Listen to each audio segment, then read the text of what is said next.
Avengers number 20 begins with Jonathan Hickman recapping the Avengers' victory in Infinity number 3. The issue continues to feature the Builder side of the conflict. In space, Ex-Nihilo and Abyss fly to an unknown planet.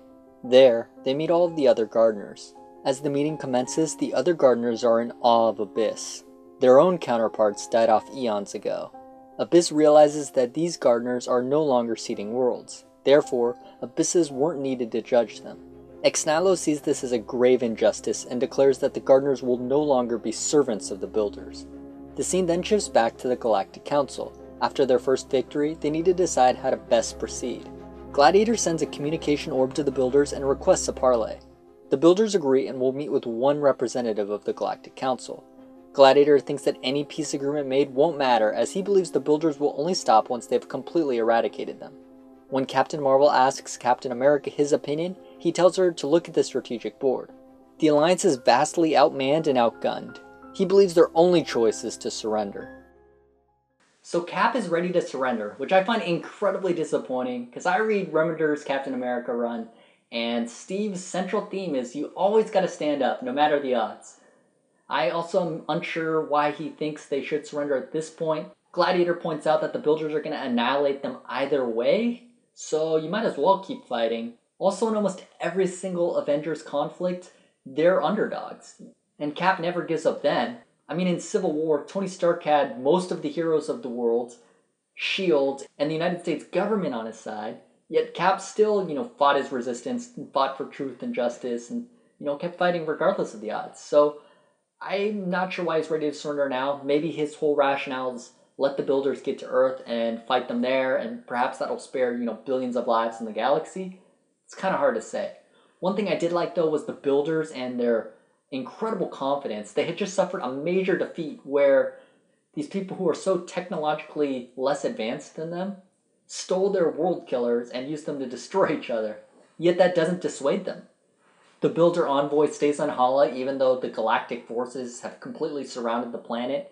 And he goes, this victory means nothing. And then, of course, he gets the Supreme Intelligence to tell Ronan the odds of winning. And then the Supreme Intelligence is like, such a conflict would result in Council defeat in 83.2% of simulated battles. So Builder morale is still definitely pretty high. I do think one interesting thing might be if the Builders do get to Earth, that'll lead to the two Infinity storylines, the other one being Thanos, finally coming together. This could create an interesting new development in Infinity that would be great moving forward. But the other major plot point in this issue is Ex-Nihilo and Abyss going to meet the Gardeners. The Gardeners are obviously in awe once they see an Abyss because all of theirs have died off. We know from the Avengers issues leading up to Infinity how kind of the system works. Basically, the Builders would build Alephists, which are kind of the robot-looking like guys, and they would have two eggs with them. One would be a gardener, and the gardener's purpose was to seed worlds and create these, basically, gardens, and then they would tend to them. The other egg would be Abyss, which would kind of represent destruction and death. Their job would be to judge gardens and deem whether or not that life was worthy of continuing to exist. Obviously, the system was changed, which has been something that's a major theme in Avengers and kind of Infinity in general, and the Gardeners are no longer building gardeners, as Ex-Nihilo points out. Therefore, their Abysses would die off because there's no purpose for them anymore. I think if you have to place blame somewhere, it would be on the Builders because they seem to command both the Alephists and the Gardeners.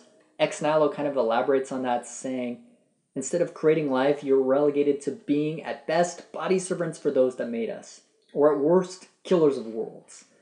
So he points out that the Gardeners are no longer following their original purpose. As we saw in Infinity 2, Gardner actually kind of detonated himself and completely destroyed a world. So something's got to change. Ex-Nihilo is going to be the one to do that. He seems to kind of combine with Abyss and turns black instead of the normal yellow.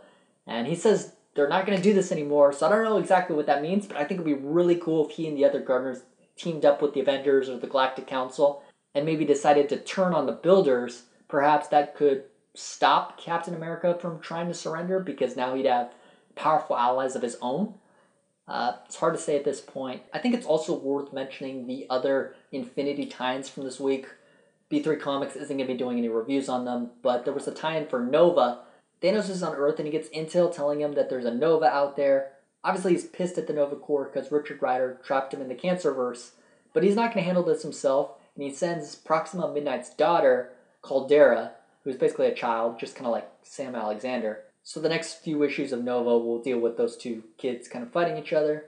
Superior Spider-Man Team Up also had an Infinity tie-in. It really just detailed Doc Ock as he teamed up with the Mighty Avengers. He sort of makes a new ally, which is this chick who can turn into electricity, but she ends up blowing up Times Square.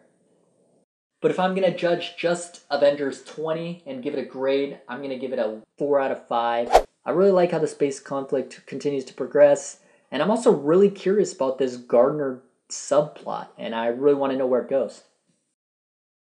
Thanks for watching B3 Comics' review of Avengers 20. Before I go, I got a question for you guys. Do you think Captain America and the Galactic Alliance should actually surrender?